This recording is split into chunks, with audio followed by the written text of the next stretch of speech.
Vegas Rock Dog Radio. Pets, people, pop culture.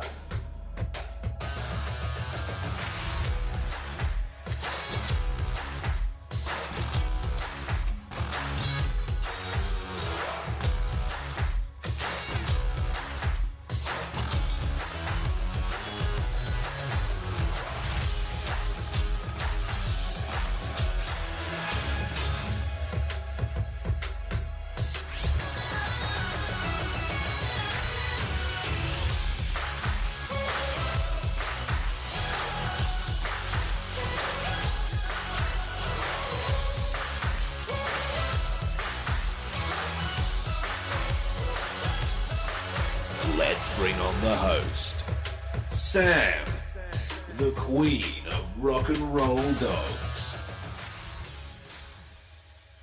Hello everyone, I'm Sam, the queen of rock and roll dogs and the host of Vegas Rock Dog Radio. On today's show, I'm talking about royal dog weddings, corgis, and natural remedies for nausea in pets. So stay right there.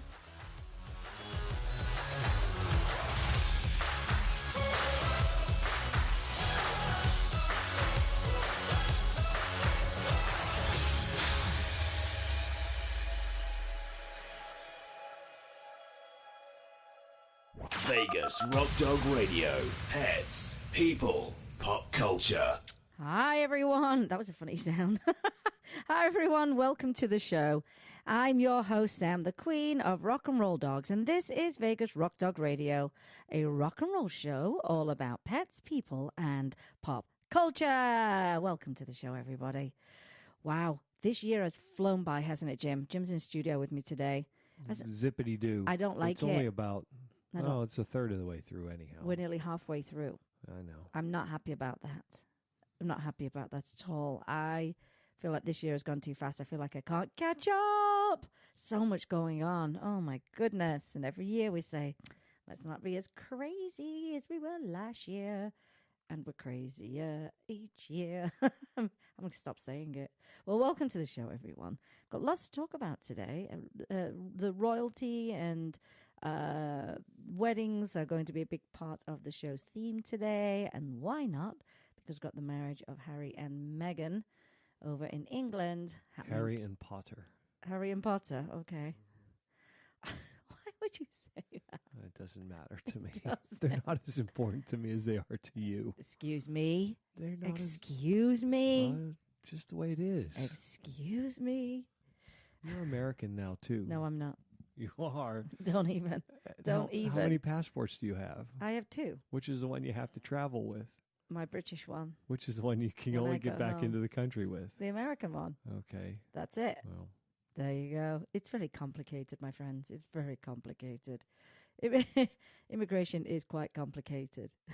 It's a little bit more complicated when you come from a country that recognizes dual citizenship, and not all countries do. So it can get a little bit tricky, as I've experienced in the past. as your interrogation proves.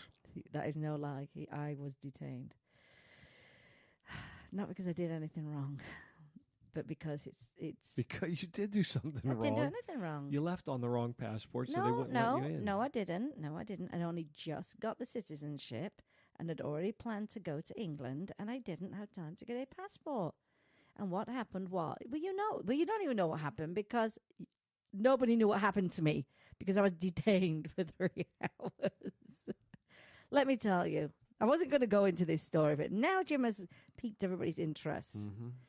They want to know. So, as I explained, I got my citizenship, and then I'd already got a plan to go to England. Nowhere near enough time to get a passport. I've always travelled on my British passport. I'm officially a dual citizen, so I'm fingerprinted every which way possible for the last 20 years. So I exist. I'm in the system. Anyway, when I went to fly back and you log in online, do we have to listen to you drinking coffee? Really? I didn't hear that. We heard that. That was really loud. I turned my mic off. That's it. See ya. So what happened was I went to log in online as you do. There's a form you fill out. I'm traveling back to the States. And I fit into some of the categories, and then some drop-down menus didn't give me an option. So I called the airlines and said, I don't know what's going on with this. She goes, oh, don't worry about it. I said, I'm dual citizen. She goes, oh, okay, don't worry. Just come in, check in at the airport. We'll take care of it. No problem. Override. We have this all the time. So we get there, and they can't override it. So they have to call the American, is he the consulate? Who works at the airport? That was an American consulate of some sort, but I don't know. He could have just been some No. He customer service agent that said he was. No. He was official. Worked for the American whatever. Yeah, but he didn't give you anything. He didn't work for the airline. He didn't work for the airlines. He's the only person that could override it. So he came and he said, It could have been a guy just coming for a cup of it was coffee. not just well, I don't know, because the result was a little bit like that. So he said, no problem. I've overridden it in the system. I said, do I need a letter or anything? He goes, nope, you're good to go. I will allow you to travel today, is what he told me. I go, well, that's nice of him. So didn't feel good about it on the plane for a good, 11 hours. I get to, I think it was Atlanta. Now they have this system that you go up to the machine and you put your fingerprints in and all that good stuff. And I checked out with that. There's someone stood there as well. And he said, do you have an American passport? I said, no, I'm on my British passport, but I'm dual citizen. I've just recently got my citizenship, very recently, blah, blah, blah, blah, blah. And I check out and everything. And he goes, oh, I can't override this system. They probably knew about you while you were in the air. Well, here's the thing. So I was then trundled off to someone else who was not very nice to me. And then I was passed on to someone else who, again, was not very nice to me for no reason. I said to them, I have a copy of my, what do they call it? Naturalization certificate? Yeah. Mm-hmm. And he said, I have it on my phone. You don't travel with it because it's massive. It's like ridiculous. So I had a copy of it on my phone. And I said, can I show you that? And they said, nope. And I said, oh, can I explain? They go, nope. And that's how rude they were to me for 3 hours. Put me in this room that you can't see out, but they can see in. With all manner of people trying to get in illegally. They know I check out. They got my fingerprints. They've acknowledged that. And they make me wait and wait and wait and wait and wait. Meanwhile, no one knows what's happened to me. Jim doesn't know. Nobody knows. And then finally, they call me up for this interview, and very rude to me, actually. Very, very rude. I was incredibly stressed out. And finally, they let me continue on my travels. And I've been a green card holder for over 20 years. I'm in the system, and I just recently got the citizenship, blah, blah, blah. Horrible experience. There's just no need to be rude. There's no matter what the process is they have to put you through, there's no need to be rude to people and make them feel like they've done something wrong, which I hadn't. So then I almost missed my next flight because of all this ridiculousness. And yeah, it was crazy town. So that's why I say it's complicated, because here's the thing. If I'm going into England, no problem. I'm a British subject. So I use my British passport, no problem. Coming back, because even though I'm dual citizenship, they go, oh, you're coming back as an American, so you must have an American passport. That was the issue. But here's the weird thing. It looks like I went into England, and it looks like I never left England if I go back on an American passport. See how that's tricky? So they can't track my travel on one single passport. They can't track it on one passport because I'm using two. See what I mean? See where the problem is? If you're a citizen here, you have to leave here and come back on the same passport. The rule is you got to leave. But I didn't, because when I go to England, what do? I go through British customs. Well, that's a problem on the English side, I think. No, it's not. I think so. Well, this is taking up far too much time of the show, and it's got nothing to do with pets. Nothing at all. Have some of your new drinks. Had I been traveling with my pet, that would have been a living nightmare. I will say that much. Okay, so let's get on with the show. Since we're talking about England, I am doing, next week, I'm hosting, Vegas Rock Dog Radio is hosting Barkingham Palace, a Royal Dog Wedding. It's the second one that I get to plan, which is fantastic. We did the first one to celebrate the marriage of Kate and Will, and now we get to celebrate Harry and Meghan. Catwee and Harry and Potter. Oh, you're so rude. Oh, my gosh. I'll never get this flipping story out. There will be comments about my comments. Here's the thing. when we did this last time, we had so much fun with it. We raised money and got lots of attention, especially in Vegas. And I ended up doing some kind of correspondence stuff with BBC because they got to hear about it through my sister. And so we get to do it again, and it's at the same pub, the Crown and Anchor pub. Big thank you to my friend June, who owns the pub, and it's the one on Tropicana, and we'll be on the patio. It's exclusive for our event. Very exciting. Going to be decked out, full on British. Like you're going to a British wedding, and a royal one at that. And of course, we're going to marry 2 dogs. We're marrying Red, and we're marrying... You don't even know who we're marrying. I'm pointing at Jim for the answer. Who are we marrying? Red and? Nanny's dog. Gracie. So Red and Gracie are getting married. You know Red, he was found tied to a... I think Nanny said a cactus bush.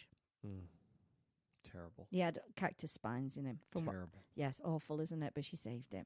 And Gracie, again, she was rescued as well. We're going to have bride's dogs and groom's dogs in the wedding also. We ran a little contest, which was fun, to select everyone. It was great.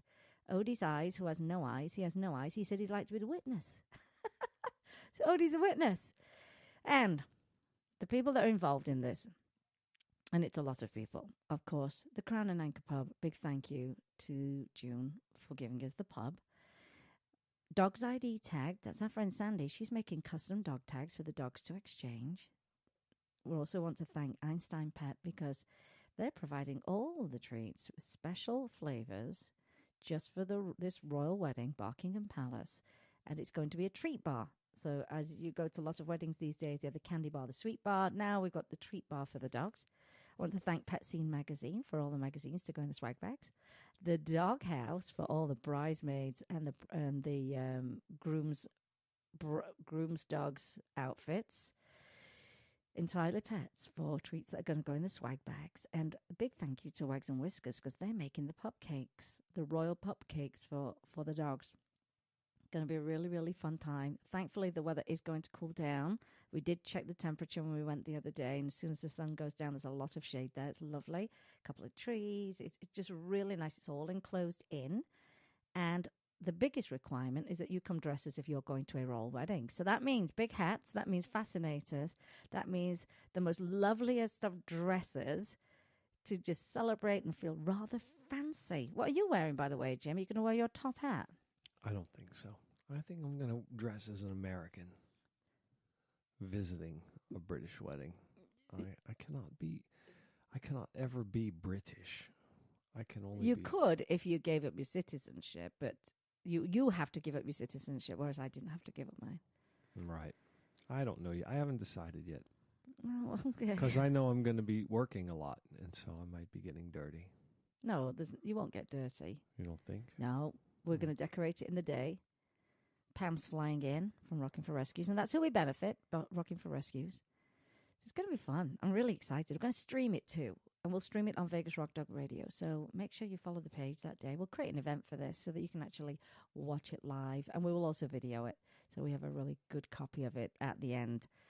Tickets are $20. It's nothing. It's peanuts to have such a good time with your pets. You can bring your pets, make sure they enjoy people and they enjoy other dogs. We'll probably have a little cooling station as well in case it does get a little bit warm. But as I say, we start at 6:30, sun goes down. It was nice last night, wasn't it, Jim? Oh, the weather this weekend is awesome. Yeah. This morning we went out for 4 miles, me and the 2 monkeys. Yeah, you can't knock it, can you? It's so good right now. Today. It was like 65 this morning. Lovely. Now, to get tickets, you can go to rockingforrescues.org and you can click on swag and you'll see Barkingham Palace there. Or you can click on events, you'll see it there also. Or you can click on the very top bar when you get to the homepage and it says, get your Barkingham Palace tickets. $20, small processing fee. There won't be any physical tickets. You'll be on a guest list when you show up. And the first 20 people who have a ticket will get a swag bag. Now, of course, the way we raise money is not just through tickets, but we raise money through our legendary raffles. And we've got some fantastic prizes. Some are animal related and some are human related. So not just all pets. And if you don't have a pet, you can still get a ticket and come to the event. It's going to be exciting. And then I want to thank my sister, my baby sister, Siobhan. She is writing the Bow Wow vows because, you know, she's funny. So she's going to write the bow wow vows, all personalised. Exciting times ahead. Exciting times ahead next week. But for me, I love anything to do with the royal family. I love tradition. I love history. I love the pomp and circumstance. It all has a meaning. And it's going to be a great week, actually, because there are a lot of TV shows featuring the royal wedding and past weddings and all the traditions. And I love all of that. I love it. So our event is the day before the wedding, which is Friday, May the 18th. So, and I'll put the link up, of course, on our Facebook page. And the more people we get there, the more money we can raise, and the more fun we can have. There won't be one of these for a while after this one. No, there won't be. No, there won't. Unless... Oh, no, I think Princess Eugenie's getting married. Nobody knows her. I do. English people do, but... Yeah. Hey, look, any role... She's the one that wears the funny hats. Yeah, I love it. I love the crazy one she wore. I thought it was brilliant. I thought it was amazing. I did, honestly. I thought that was so good. What was I going to say?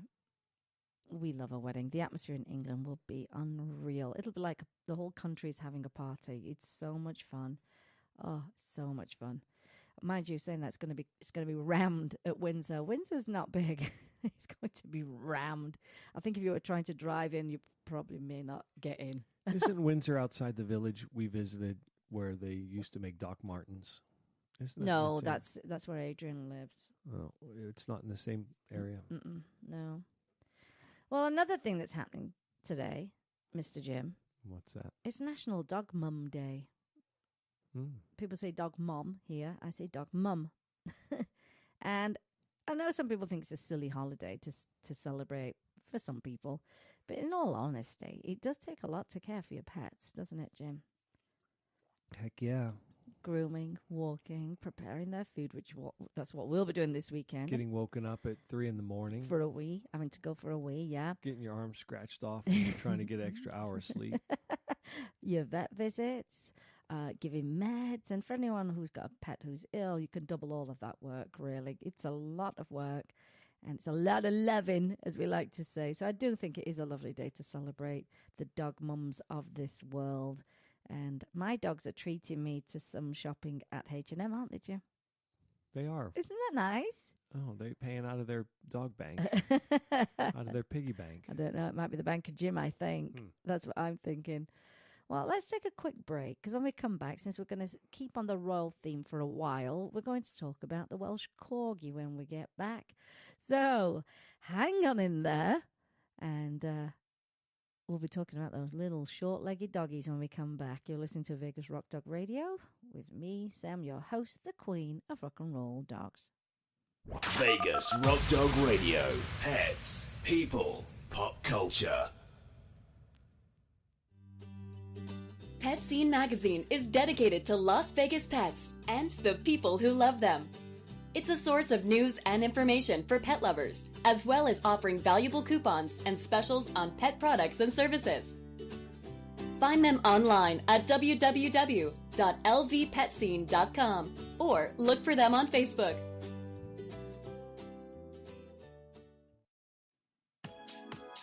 At Carl's Jr., not only do we make you happy with our delicious charbroil burgers, we also make your dogs happy. Come through our drive-thru with your furry friends and we'll offer them a treat. We love to see their smiling faces. Our website, carlsjroflasvegas.com, has a treat in store for its customers too, with free coupons anytime, so visit us often. Carl's Jr. is a proud and active supporter of animal adoption in our community. You can find us at carlsjroflasvegas.com. Vegas Rock Dog Radio. Pets, people, pop culture. Welcome, everyone. Welcome back. You're listening to Vegas Rock Dog Radio. We're talking all things royal dog weddings right now. Then we're going to get onto some great information towards the end of the show that should help your pets. But let's talk about Welsh Corgis. Do you like a Corgi, Jim? We don't see them They're not a dog that I think very much about because I don't see very We don't see them very often here. It's funny, isn't it? You see certain breeds in certain countries. You don't see those wiggle butts, those furry wiggle butts much. I do have a friend who's got a corgi, and she's British. And she's called Princess Gwenny. I kid you not. Oh. That's her name, Princess Gwenny. Okay, so let me tell you a little bit about the Welsh Corgi. Just want to give you some history about the dog itself. It's sometimes known as just the Corgi, and they got their name from two Welsh words that mean dwarf and dog. Welsh for dwarf dog, plural corgis, duh. Or occasionally the etymologically, I got it right the first time, consistent corgwyn. And it's a small type of herding dog that originated in Wales in the United Kingdom. These separate breeds are recognised, the Pembroke Welsh Corgi and the Cardigan Welsh Corgi. 1925. In 1925, the first Welsh Corgi was bred. Oh, so it's coming up on an anniversary, 100-year anniversary soon. Historically, the Pembroke has been attributed to the influx of dogs alongside Flemish weavers from around the 10th century, while the Cardigan is attributed to the dogs brought with Norse settlers, in particular a common ancestor of the Swedish Valhund. According to the dog breed Viking dogs. According to the Dog Breed Journal, published in 2018, there are two different Corgi breeds. One is called the Pembroke Welsh Corgi, which is the younger breed, as opposed to the Cardigan Welsh Corgi. A certain degree of interbreeding between the two types has been suggested to explain the similarities between the two. Well, I'm sure it would happen at some point, wouldn't it, Jim? Probably. Bound to. The Pembroke is the more popular breed of the two, with the Cardigan Welsh Corgi appearing at the Kennel Club's list of vulnerable native breeds. There are several physical differences between the two types according to the breed standards. The Cardigan is larger overall, both in weight and height. Traditionally, the tails were of different shapes, but docking had previously been used. I don't like that. I've never seen a Corgi with a tail, so I need to try and find a picture now because...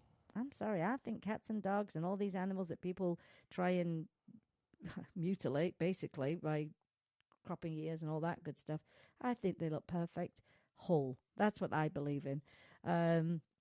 You know how people are, though. Yeah, a Doberman doesn't look as it's all about intimidating looks, without the ears. And really, when you think about it, think about this. I'm going a little bit off topic, kind of. When you think about it, these AKC registered dogs, blah, blah, blah, kennel clubs, it's only about looks. They don't breed for health. It's for looks. It's kind of, a bit shallow. I love any dog. I don't care if someone says it's, a champion, whatever. I just love animals as they are in their natural state. But that's really what it is. It's bred for looks. So, yeah, I'd be interested to see what they look like with a tail. Where was it going with this? Oh, hang on 1 second. With regards to their health, according to a 2014 survey, they both had similar lifespans, although kidney or urethral conditions are more likely in the Pembrokes. Furthermore, Pembroke Corgis were more likely to have eye problems than the Cardigan breed. The Pembroke Welsh Corgi gained its popularity over the Cardigan Welsh Corgi because the Queen Elizabeth II, preferred the Pembroke. The favoured Corgis had longer bodies, thick coats of fur, and some are born without a tail. Interesting. How does that happen over time? mystery. Interesting. I got to read into this one. Welsh Corgis have a strong association with Queen Elizabeth II, who has personally owned more than 30 dogs, either Pembrokes or Corgi Dachshunds, because they're also known as Dorgies. Yeah. Mixes of Corgis and Dachshunds. Yeah. So here's the history of the breed. They were used as herding dogs, specifically for cattle. They are of the type of herding dog referred to as heelers, meaning that they would nip at the heels of the larger animals to keep them on the move. Both Pembrokeshire and Cardigan are historically agricultural areas of Wales. The combination of the low height of the ground and innate agility of Welsh Corgis would allow them to avoid the hoofs of cattle. The term Corgi means either cur, which means dog, or dwarf. Means either cur, which is dog, or dwarf, dog, cor, dwarf, G, goodness me. It's a whole breakdown of the word. Cor, dwarf. G means lenitive of C means dog in the Welsh language, which was not intended as an insult to the dog's size, rather as a purely descriptive term. This is also a folk legend that says corgis were a gift from the woodland fairies. Oh, I love that. And that the breed's markings were left on its coat by fairy harnesses and saddles. Do you know how much I love that? That sounds so British to me. That goes right. That plays right into your unicorn It does. thing. It does. I think that's fantastic. Pembrokeshire and oh gosh, I wonder if there's any kind of illustrations showing that. If any artists have done that kind of thing. Oh, I love that. Find me something, Jim. Find me something with corgis and woodland fairies. Oh, I love it. Pembrokeshire and Cardiganshire are adjoining historical counties in southwest Wales. Different tales have been told of the corgi's origin. Some believe that the two modern breeds evolved from a shared ancestry, while others attribute the import of the Pembroke Welsh corgi to Flemish weavers starting around that 10th century, as we said earlier. Further theories on the origin of the Pembroke variety suggest that they may have originated from Central European herding breeds from the area around modern Germany. Depending on the time period when these dogs were imported to Wales, they could have been either Deutsch Bracken or Dachshund breed. You like my accent? The Cardigan Welsh Corgi has been attributed to the influences of Nordic settlers in the region. Dogs of similar dimensions exist in modern Scandinavia, called the Swedish Valhund. I need to see a picture of that. And it is claimed by some historians that these two breeds shared a common ancestor. Now, farmers in Cardiganshire began to switch from cattle to sheep in the late 19th century, but the existing breed was unsuited to working with sheep flocks. The dog began to be crossed with a Welsh sheepdog, and this is the source of the merle colour pattern of the breed. The subsequent similarities between the two types of Welsh corgis have been attributed to crossbreeding between the two, or simply selected breeders from farmers who wished to have the Cardigan variety appear closer in nature to the Pembroke breed. It's very convoluted. The first recorded date for corgis appearing in the show ring in Wales is in 1925. Captain J.P. Howell called together a meeting of breeders of both the Pembroke and Cardigan varieties and formed the Welsh Corgi Club with an initial membership of 59 people. A general breed standard was drawn up, and corgis began to appear in conformation shows. Until this point, neither breed had been specifically bred for looks, and members of this club were primarily interested in the Pembroke variety, although the Cardigan variety also appeared. At that point, the breeds were referred to as the Pembrokeshire and Cardiganshire varieties. The names were later shortened. I see why, because as you know, I can't pronounce them. There were a number of disputes between the breeders of the two types in early shows, as judges who were breeders of one type would often favour them. The Welsh Corgi appeared at Crufts the first time in 1927. The first championship was awarded at a Cardiff show in 1928. Oh, do I have a story about Cardiff? But I don't have time to tell it. To a red and white Pembroke bitch named Shanfach. That's an interesting last name. The breeds continued to be judged together until 1934, when the Kennel Club recognised each breed separately. In that initial registration, some 59 Cardigans and 240 Pembrokes were listed in the pedigree books. The decisions about the breed to which each dog belonged were sometimes left to the owners, who were free to choose whatever they felt were the most appropriate. The first dog to be named Best in Show at an open confirmation show was Bow Hit Pivot.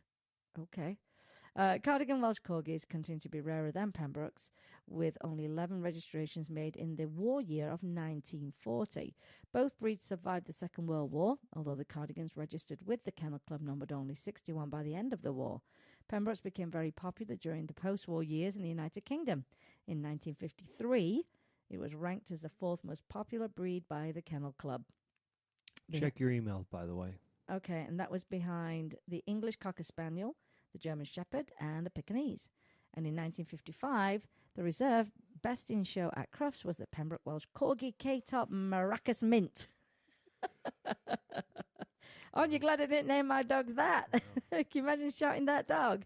K-Top Maracas Mint, come over here. And that was beaten by the standard poodle. And that poodle was called Again, Afri of Nashend and the Corgi breed's decline in popularity. Veterinarian physician Brian Singleton suggested in the Times in 1963 that this was due to issues with their temperament. What does it mean by that? So just to wrap this up, the Cardigan Welsh Corgi was listed in the Kennel Club's first list of vulnerable native breeds in 2006. This list is for those breeds which registered less than 300 dogs in any 1 year. There had been 84 Cardigan Corgis registered in 2006. After an initial increase, this declined to 46 in 2010, but then rose to the highest numbers since the list began in 2015, with a total of 124 puppies registered. In 2013, the Pembroke Welsh Corgi was also added, as there had only been 241 puppies registered that year. While the Kennel Club blamed this on the importation of foreign dog breeds, the Daily Telegraph blamed the decline on the ban on tail docking, introduced 6 years before. There you go. However, 2015 saw an increase of 34% in the number of Pembroke registrations. The popularity of Corgis on Instagram was credited for the change. It's Instagram. I'd say make a start of anyone. Pembrokes were removed from the vulnerable native breeds list in 2016. From what I can gather, I think we have a Corgi group here in town, actually. I think so. Do you remember that guy? Did you get the pictures yet? Not yet. Do you remember that guy that we were in the dog park that time a few years ago, and the guy walked in and I heard him shout, "Come on, Trevor," and I thought he was talking to his friend. When I turned around, it was his Corgi. That was a good name. Come on, Trev. A lot of people like those human names for their dogs, and they are funny, I have to say. Well, there you go. That's my Corgi bit. So let's take another break, Mr. Jim, and I'll wait for my photos to come through an email. And I'll see if I can find the Corgi group and let them know about Barkingham Palace next week. All right, everyone, let's take a quick break. And when we come back, we're going to talk about some nausea remedies for your pets when they don't feel too good. We'll be right back. You're listening to Vegas Rock Dog Radio with me, Sam, your host, the Queen of Rock and Roll Dogs. Vegas Rock Dog Radio. Pets, people, pop culture. Welcome to Barking Dog Self-Wash and Grooming, your one-stop shop for all your pet's needs. We offer premium natural pet foods, full-service grooming, and an on-site bakery and boutique. You can choose to self-wash your dog or schedule a luxury pampering with our professional groomers. Visit our Cool Cat section offering feline food, toys, bedding, and litter, while the adventurous dog department has everything you need for your outdoor activities. And don't forget Cody's Healing Garden, featuring flower, aromatherapy, and herbal remedies for pets. Find us at www.barkingdogslv.com, and we look forward to seeing you in our neighborhood.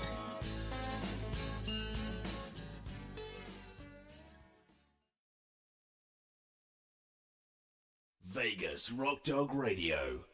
Pets, people, pop culture. And we're back. So we're actually going to do a little bit of a change of direction away from the royal part of this whole show. And if you're just tuning in, you're listening to Vegas Rock Dog Radio. Oh, I can't get comfy today. Oh, my back hurts. Did you sleep okay on that new topper? Yeah, until I got my arm scratched off at 3 a.m. And then I had a gray monster show up on my chest and my face. You have to obey the dogs, Jim. You must obey the dogs. I was so tired last night, too. I don't even remember falling asleep watching that Michael McDonald concert. You know, they do have some good concerts, don't they, on PBS? Some really. They had Cheetah Rivera on there as well last night. It's always the best when they're raising money. They put the good stuff up. Yeah, have you noticed that at certain times of year when they do their big fundraiser, then they put all really great content up there. And all this week they're going to cover so much of the royal wedding this week. So much of it. Do you know, I didn't get those photos, Jim, of the...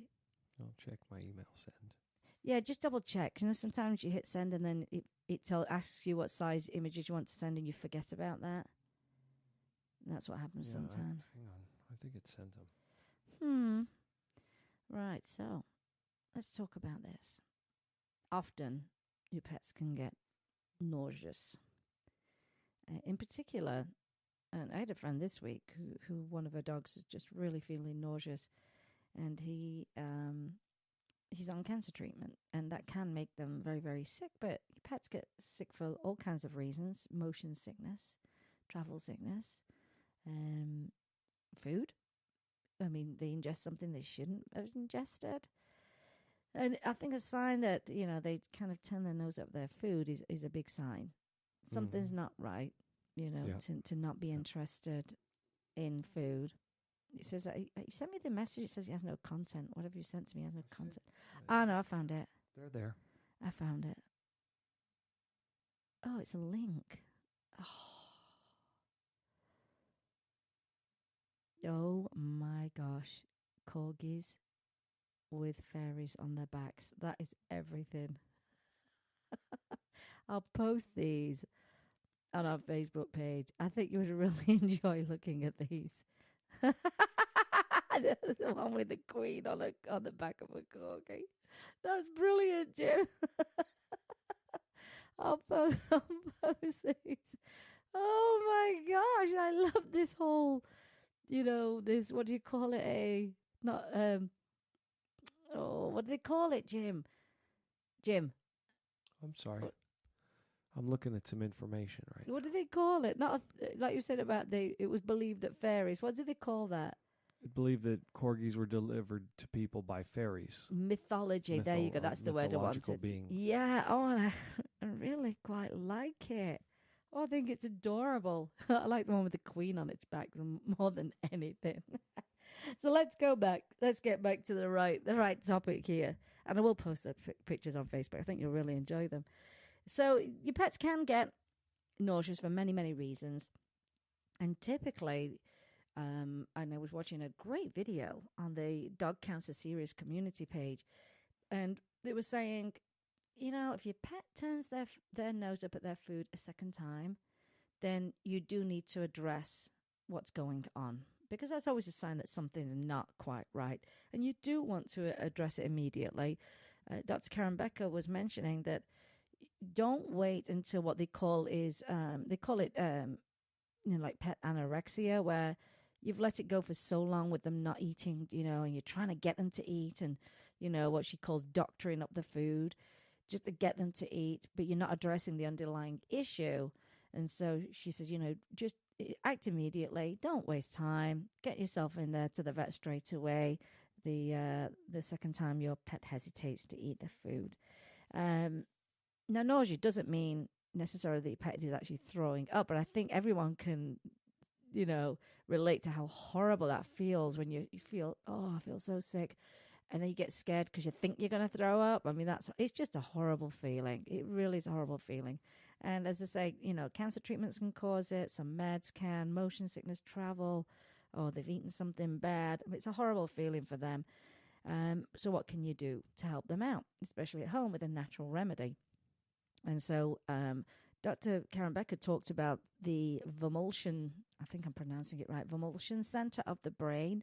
And what you're trying to do is quiet down that part of the brain and reduce the trigger by these remedies, so that it reduces the trigger, and then it reduces the GI upset. And a couple of different ways in which you can do that. Very, very interesting. A lot of this stuff you will have at home, and that's always great to have that arsenal of natural things that you can use at home, especially if you can't get to a vet straight away and you want to try and take care of it immediately. And herbs are the number one thing on the list here. Ginger, peppermint, and chamomile. We know they are fantastic. Ginger especially is very good, isn't it, Jim, for an upset stomach? It just settles it down entirely. Mm-hmm. And you can do fresh and you can do your dried form. However, your dried form is far more concentrated, so you'll use less of it. And if you're trying to get that down your pet, then I guess the least amount that you have to try and get down there would be easier. But just remember that if you do use fresh, you're going to have to use a lot more. And you may not have fresh at home, but you most certainly probably would have dry. So dry ingredients, just make sure that they are not expired, because they do lose their potency over time. And I mean, we just went through a bunch of stuff, didn't we, Jim? Yep. We had stuff that was so old. I was like, get rid of that. And we'd not been using it. It was just sat there. So just get rid of all the old stuff. Make sure everything you've got is current and fresh. And her guidelines for the ginger, peppermint, or chamomile is 1/4 teaspoon per 10 pounds of body weight of your pet. This is for dogs in particular, is what we're talking about. She says you can buy it in a tea form, make it super strong, a very strong infusion of it. And what you'll do is you'll add it to food. And if you need a little bit of coaxing, then you could put a little bit of Parmesan cheese to interest your dog. I love anything that stinks. Yeah, well, Thornton's quite funny because I started her on an eye supplement, which is a powder. It's bilberries in this eye supplement. Has to go in the food. Of course, they have these incredible olfactors. You know, they can smell things from 55,000 miles away, and they can smell on different layers. I've mentioned this in the show before. We can walk into someone's kitchen and go, "Oh, you baked a chocolate cake. Delish. I can smell it. It's amazing." But a dog will smell chocolate, flour, eggs, whatever is in the actual cake itself, which is phenomenal, really. So, of course, when I added in a brand new eye supplement, even though it's bilberries, she just was like, hang on. Yeah, literally, I thought she was going to put a paw up and said, "Can you explain this to me? Something's not right here." So I know that's why she turned her nose up at first, because it was different. Yeah. So I know it wasn't because she was feeling sick. And you know how I got to eat it? This is so funny. I don't even know that. I just moved it into a different location, her food into a different location, and she went and ate it. Isn't that funny? She's very interesting. Oh, she is. She's comical, that one. So that's your guidelines. 1/4 teaspoon per 10 pounds. Buy it in a tea form as an option. Make it strong. Make a strong infusion. Add it to food and add a little bit of Parmesan cheese to interest your dog. And, it's a cool tea. You're not giving it to them hot. I know it sounds like an obvious thing, but sometimes people don't think. Sometimes that happens. Like the family that were at a safari park. Did you see that on the news? I know I'm going down a bit of a tangent. They were in a safari park, an entire family, she had small kids, she had a baby on her hip, and they got out of the car and then wondered why the flipping cheetahs were chasing them. They were so lucky, Jim. They were so lucky because they were if they would have got ready. eaten, that would have been their fault. Oh, absolutely, it was their fault. Who gets out on a safari? Who can go to a safari? And so that's what you're going to do. Now, another thing that you can use are essential oils. Lots of chitter-chatter about oils right now online. They can impact your pets, especially cats, in a very, very negative and life-threatening way. That you need to know. There's a very popular brand on the market right now. I'm not going to say their name, but it is not, and lots of people are selling it, it is not appropriate for pets. It has never been tested and formulated for pets. It's never been tested to see if it would impact pets. So you cannot give those to your pets. One brand that was created by a veterinarian is Dr. Melissa Shelton. The name of her line is very easy, actually. Animal EO, Animal Essential Oils. You can buy fantastic combinations of these oils that do very specific things for your pets. And, of course, they'll be good for you as well. And what you do is you diffuse them. And you can actually join her page. It's specifically for her oils, so people can ask lots and lots of questions. She is on there, very, very active. I'll tell you who else is also on that page and very active and extremely helpful is Gregory Lucas. So you can head on over to that page. Oils are good for pets, but you've got to use the right oils because the carriers can be very bad. They can be synthetic oils and not real. They're not organic. Those things are important when it comes to you and your pets. So oils are the next thing on the list. And the ones that work well for nausea are peppermint and lemon, which I love those smells anyway. I think they're fantastic. Make sure they are of a medical grade and always buy organic. And that goes with your herbs as well, organic herbs, and make sure that they're not out of date, like we said earlier. So we're still in the kitchen at this point when we come to remedies, and now we're going to talk about spices. Cumin, cinnamon, and fennel. I'm not a fan of any of them. I love cumin. I don't like fennel in a salad. And I like fennel. I like the fennel plant as just a vegetable. I used to like cinnamon. I think it has to be used sparingly. Otherwise, it is overpowering and you cannot... Cinnamon and sugar and butter on toast, delicious. I think you use far too much cinnamon in your baking here, I have to tell you. I don't bake. As a baker, I don't bake. as someone who bakes, you can't put cinnamon on everything. Because you cannot taste the other flavors of what is in the cake or pastry that you're making. But it is good for pets. Don't give it to them straight, because do you think you could actually take a teaspoon of cinnamon down? No. That's a rough one. And thankfully, you don't need much. You need a 1/16 of a teaspoon. That's like a pinch, yeah? And that's per 25 pounds. And you'll mix it in with the food, and it's excellent for nausea. Excellent. There is a company that Dr. Karen Becker did recommend. She was very clear in stating that she was not paid to mention them. She's not sponsored by them. The company's called Integrative Therapeutics, and they have a nausea supplement called Ginger Max. And it's human medical line, high quality. And it comes in a little pearl, those little pearls that everybody's taking now. Comes in a pearl. You take one pearl per 25 pounds. That's got to be rather easy to get down a pet. They're tiny. And so that's another great remedy. And then there's one more. There's one more. Oh, by the way, when we go back to the spices and it's a 1/16 of a teaspoon, that's per 20 pounds. I'll put all these up on my page so that you don't have to, try and write this down. And you mix it into the food, mix it in well. Now, your last one, and they call it the anorexia annihilator, is what they call it. And you're going to serve this with a syringe, or you're going to serve it as food. You'd make a gallon of bone broth. Remind me about my bone broth story from this week. This week, bone broth. I've got a bone broth story this week. Just so great. Okay. Then you're going to add to that I'm going to say it's teaspoons. 2 teaspoons of fennel powder, 2 teaspoons of cumin powder, and 1 teaspoon of ginger powder. And you mix all that together. And you can make it into ice cubes as well. So there are lots and lots of ways in which you can help your pets if they're feeling nauseous. And, that goes from, like I say, from herbs to spices to the annihilator, to the oils that you can diffuse. Oh, and there's 3 more. And acupuncture is one of them. That's popular. That's one of them. B6 is one of them. And you would give 1 milligram per pound.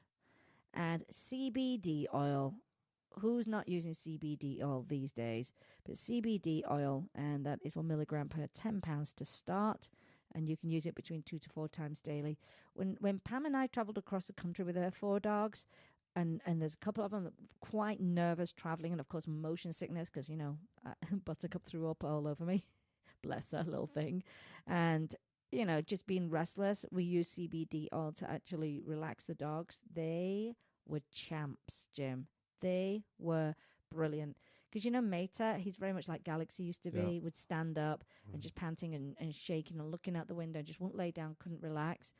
It didn't take long before he was flat out relaxed, and he was great the whole trip. Because she said, he normally likes to stand up. I said, yeah, I know that. And you feel bad because you think how exhausting for them to feel like they're on guard, they're nervous, they're anxious, and they're tired because they've been stood up. I mean, who's going to stand up 4 hours all the way to LA like Galaxy used to? Yeah, and the wind noises would bother. Yeah, or if Jim drove over those bubbles, then it would be over. So we had to be very careful driving. But CBD, it wasn't around back then, but CBD is so popular now.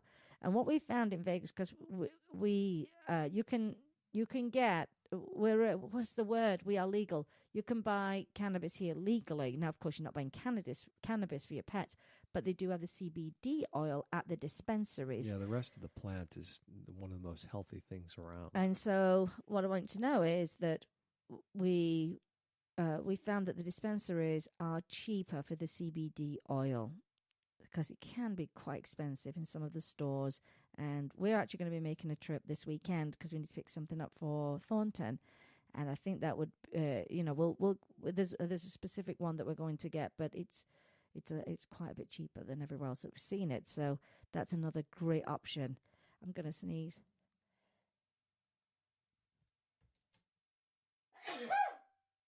It's a good job, Jim, turn that mic off because that would have really hurt your ears. That would have really hurt your ears. So there you go. There are your natural remedies. Lots to choose from. all of those would work for you yourself as well if you feel sick. But that feeling is bad, isn't it?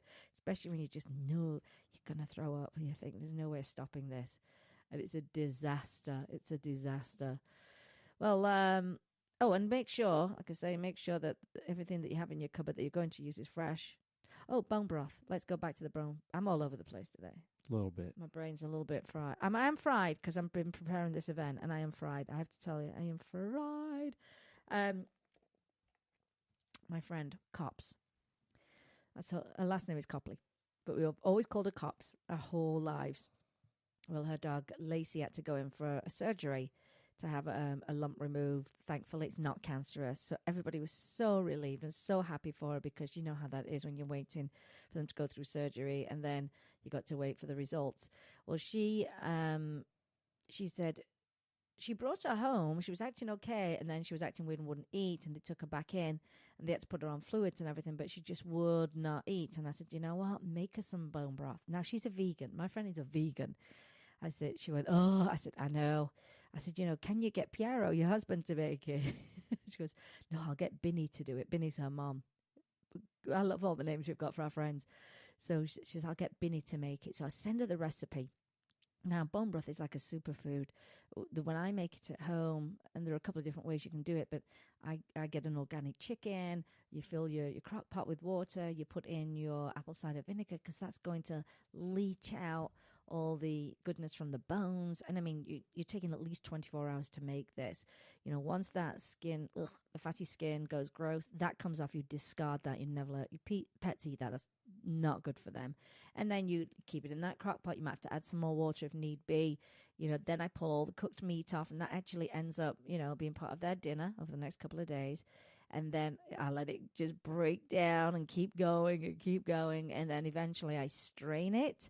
And then because I have that whole other level of paranoia, I put the liquid in the blender just to make sure nothing got through.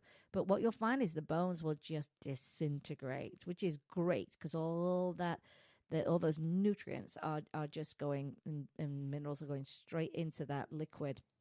And then what you do is you serve I think we do a quarter cup for our 20-pound dog. But I said, you know what? I don't know a single dog who has not enjoyed that and lapped it up, and it's really helped when they don't feel well. So anyway, there was a whole story, Jim, about having to go to the butcher's. And another friend of ours was there, works there. It's at the supermarket, but she had to go to the butcher's.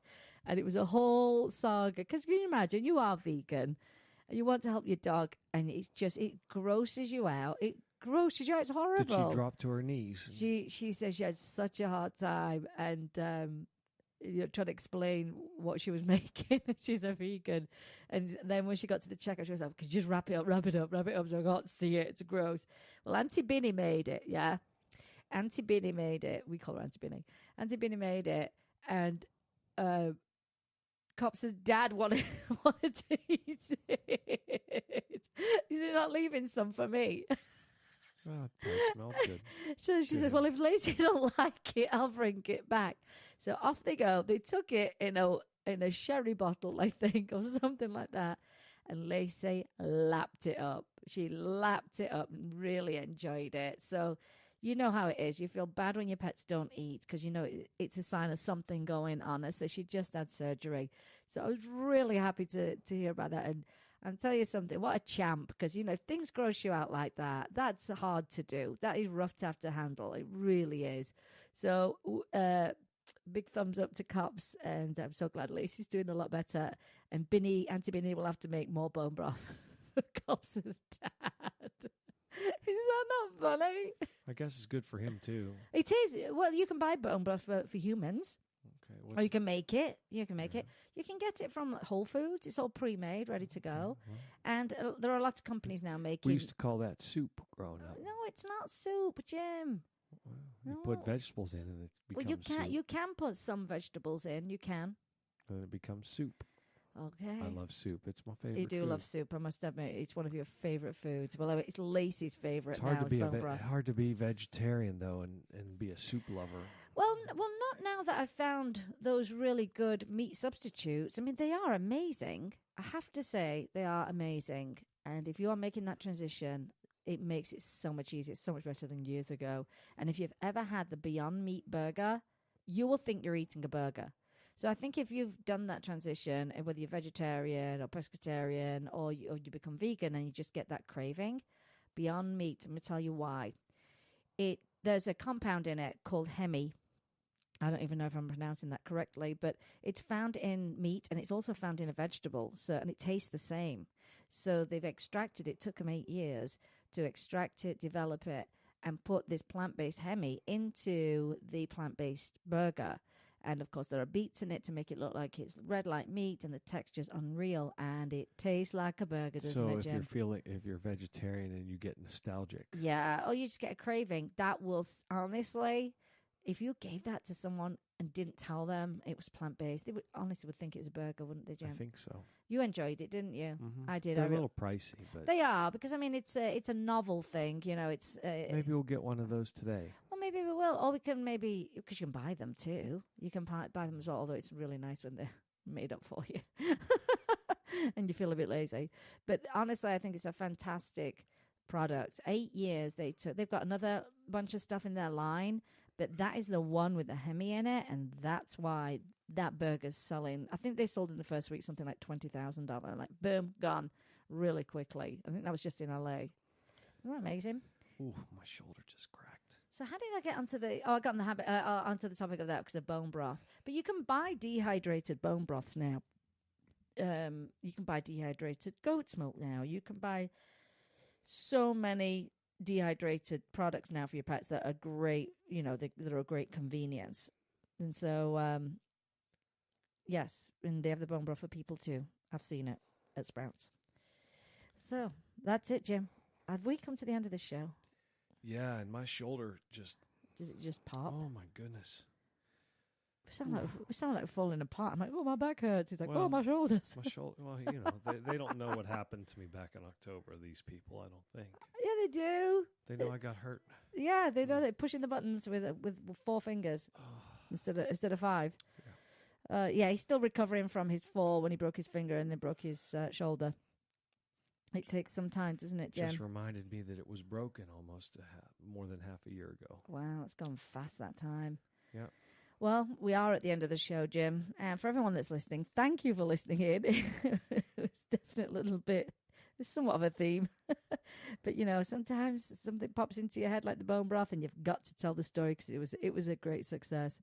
But if you are listening to the show live, you can actually share directly from our page to your social media channels, and we'd love for you to do that. If you are listening on a podcast platform, then again, pretty easy to share it. And of course, you can find us on iHeart Radio. You can find us on iTunes. You can find us on Spoke by Sirius XM. And pretty much any podcast app that you do have on your phone, you'll be able to find us. Our main website is vegasrockdogradio.com, and you will find us on all the popular platforms. And right now, I'm really into Instagram and Insta stories. So you'll find us on Periscope, Facebook, Twitter, Pinterest, Tumblr, and Instagram. And we do have a blog, therockandrolldog.com. So lots of ways in which to find us. And, of course, we love pictures of your pets. So please post them on our social media channels. Don't forget the names. Most people forget the names. Tell me the names. And if you are in Vegas and you want to come and help us raise money for animal rescue, then come on down to Barkingham Palace. You can get your tickets at Rocking for Rescues. That's number 4, rockingforrescues.org/swag. But you can find it even if you just go to the homepage. Well, remember this. You can help an animal in need. Either rescue, adopt, donate, volunteer, or share their information. Rescue your next family member. Replace the word shop with adopt. And be kind to all animals. Jim, thank you so much for running the show, producing the show. It's a wonderful thing. It's been a pleasure. And everyone, please take a moment to like us on Facebook, follow us on Instagram and Twitter. And as I said, don't forget to post pics of your pets. And we love to see those fur babies. Today, you have been listening to Vegas Rock Dog Radio, where it's all about pets, people, and pop culture. I'm your host, Sam, the queen of rock and roll dogs, and always kiss your pets good morning and good night. And I will see you next time. You've been listening to Vegas Rock Dog Radio. Pets, people, pop culture. Visit Vegas Rock Dog Radio for more information. Find us on Facebook, Twitter, and Instagram. And subscribe on iTunes and iHeart Radio. And remember, give your fur babies a big kiss from me, Sam, the Queen of Rock and Roll Dogs. You must not rely on the information in this broadcast from our host as an alternative to medical advice from your veterinarian. If you have any specific questions about a medical matter regarding your pets, you should consult your veterinarian or specialist.